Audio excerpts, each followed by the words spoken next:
What's happening, fishing friends? Welcome to another episode. I'm joined with Mike from Thunderhawk, and today we're going to take a look at an interesting, little bit different tube on the market.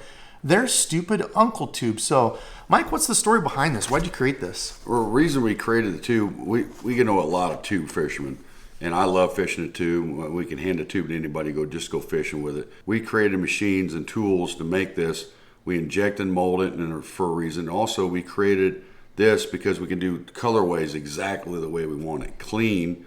Also, we can do the tails exactly the way we want it. And uniformity from one product to the next with our tubes, they're exactly the same. Now, you brought up an interesting point. I did notice that with yours, talking about the process of injection molding these. Why did you go with that, and what are kind of some of the benefits of doing that? The reason we went this way, there's a lot of hand-dipped tubes out there. The process is very tedious, and it's not very uniform, too. The colors are changed, but also what we wanted to do, we want laminates, too, a possible laminate in each of our colorways we wanted to. You'll notice some of ours, we have high fleck content, too. We're able to do this. We very, very uniform tails that we were able to do, and we made a machine just to cut them from our, after they're done being injected. We have a machine that cuts these, and you'll see they're very, very uniform. They're clean. You don't have to separate them. And also, we created what's called a square pattern on the very end of this. Each tentacle on the tails has a square on it, so it grabs more water on the fall or the movement up and down. So we think it gives more lifelike action in the water instead of just a piece of flat plastic moving back and forth. And some of the different techniques we do in the tube. This part can be kind of tedious, right? Some of the injection molding ones out there, the injection plastic molds, you can push that in there and they're all kind of separated. But if you remember back in the old days, there's people setting up like different razor blade deals to cut these up. And you can see that technology has certainly gotten a little bit better these days. All right, so an interesting thing that Mike showed me up here, which I had never seen, is a little bit different way to rig their Stupid Uncle tube. With it being an injection molded tube, salt content in it is a little bit lower, and it allows you to rig this up without having to cut your line every time. So, Mike, take us through that. How do you do that? What we do, again, because we inject and mold it, and there's not a lot of salt content, we don't make big holes. But when we do make the hole, it collapses on itself and covers itself back up. So, again, you don't have to, being on the water, you don't have to cut your line to do it and retie. You don't have to cut it back up and tore it. So we made a very, very fast way of doing this. And what you want to do is just grab the top of it and make a uniform pinch on it.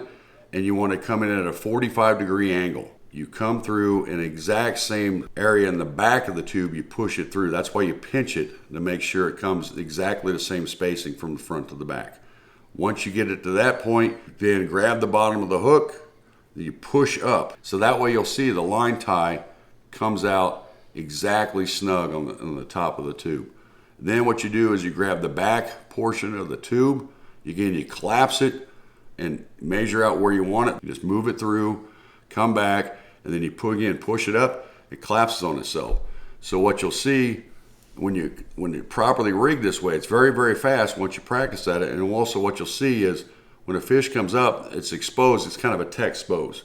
But the little bit of push on there, very, very sharp hooks, that's the key to this too, that they come up, grabs a little bit of flesh, gives you that much more time to set the hook. Now, if you look at this, as Mike rigged this up, an important thing to see here is, which he was really good at doing it so quick, and you can kind of see with this being see-through, see how that head is angled in there and it's right to the end with the tip of it. So it's not real far back. It's not pushed so far forward that it's messing up, how the actual plastic looks. It's not deforming it.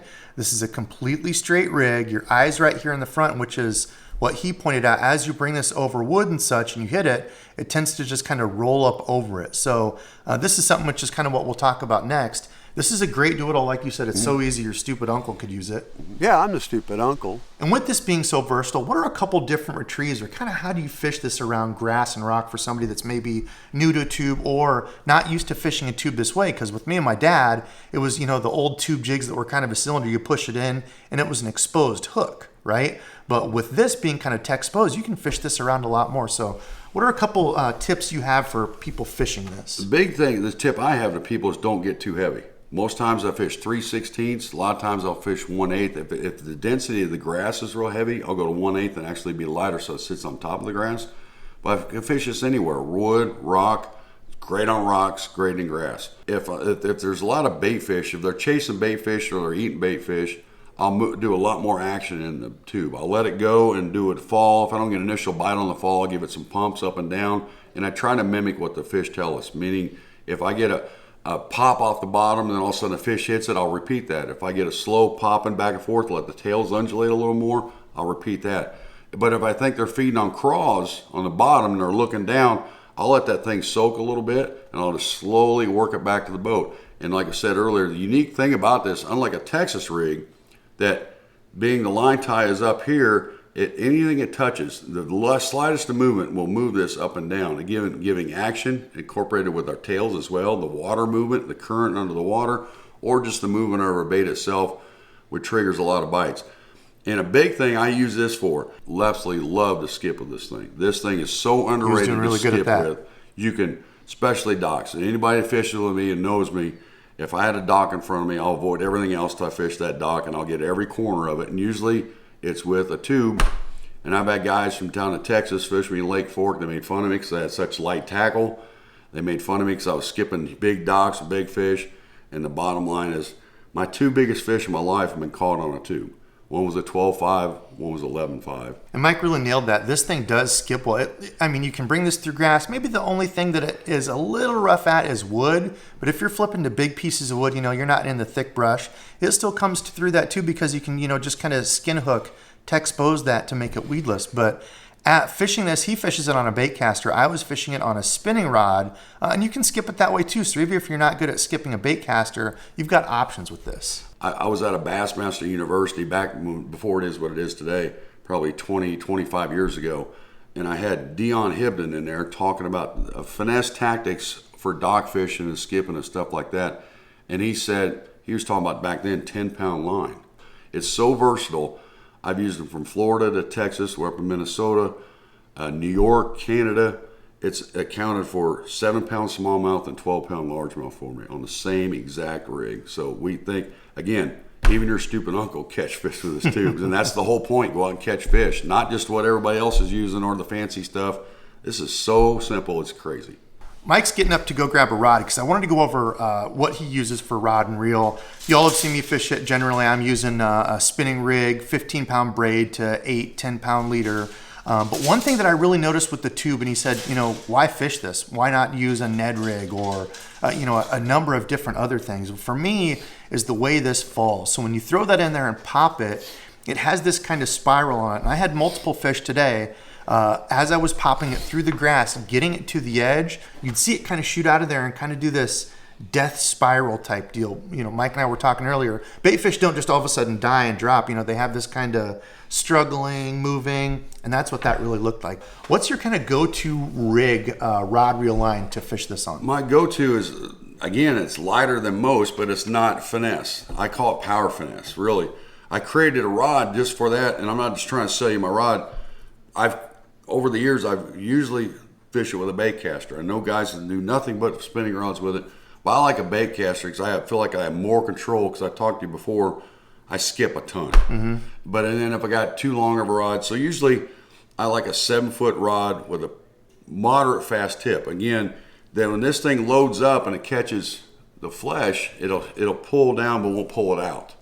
But at the same time, I want about 80% down the rod, I want the power to start in the rod. And down, I want a meat stick, but I want it to be flexible. My favorite reel to skip with now on this setup is something that's like a 70 size with an MGL spool, or something that's got some power behind it. I don't need heavy line capacity when I'm doing this. And then I also got my second way, I always have it rigged up with a 7.3 multi-purpose rod, which is a medium heavy power. Again, a moderate fast tip. If I want longer cast, if I'm more targeting grass or longer distance on a flat or a point, I want to be able to cast that further. And that's something I noticed with Mike fishing it. So I've always been a spinning rod guy for my stupid tubes. Not a super thin wire hook. Basically like these. These are some that his buddy makes, but not a tiny light wire. But these are a heavy enough wire. He's fishing it on a bait casting, setup. And with us out in the pads and grass, you can see from where we're fishing here on the video, he was able to really swing on those and get him out of there. I made a couple comments saying, man, if I would have thrown up in there where Mike caught it, I might have had a little bit of a tough time with an 8-pound leader getting it out of there. Maybe, maybe not, but with his throwing it on 15-pound, is that what you normally throw? Yeah, I go to a 30-pound braid, which I use, which fins. I've used them forever. Then I use a 15-pound Seaguar, just a simple red label, and I double uni knot. and I throw that on everything. The movement of that bait on the fall and up and down, it doesn't restrict anything, and I still got enough power to really jack those fish out of cover. And you can really feel those light bites. You know, for my spinning, I always go braid to a leader. I hardly ever, honestly, never do that on casting. But the number of times I was back there fishing, he goes, oh, there's one. And either he was watching his braided line, which is hard to do with straight fluorocarbon, or you can feel that little peck, which is not as easy to do on, even if you have a great, sensitive rod, braid just ups any rod's sensitivity where you can just feel that little tick and watch it. Now in closing here, the tube is something that you can throw anywhere. It's a great search bait, around grass lines, rock. You can pop it, you can kind of swim it, which brings us to this one. Mike, I wanted you to show us a little hack that you learned for kind of swimming this and to make it look a little bit more lifelike, like a bait fish. Right, especially, like you said, if I'm using bait fish colors or I want to mimic a bait fish more no matter what color it is, what we've done is, with these, again, they're uniform. Our tentacles on the bottom, our tails. I go in and every other one, doesn't have to be exact, but every other one, tails I pull off.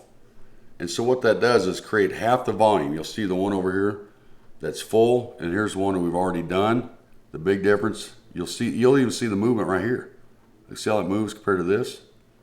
What this does is a bait fish moving through the water that it's trying to replicate, it gives more tail action coming through the water. So it gives it that kind of undulating swimming look. Movement. And you saw me out there today. A lot of the fish we came or getting bit today was just slowly moving that like a bait fish that's wounded or something. They were looking for bait fish today. And I think that makes a difference. Sometimes the bite's real tough. Every little advantage you can get, maybe a confidence thing too, I don't know. But if you look at it, you can see the difference. I like it. Well, Mike, thanks for going over these with us. It is a really cool tube. And like I said, I had never seen the speed reload deal, so that's something I'm going to be doing more with these. But that's enough for today. Thank you all for watching, and until next time.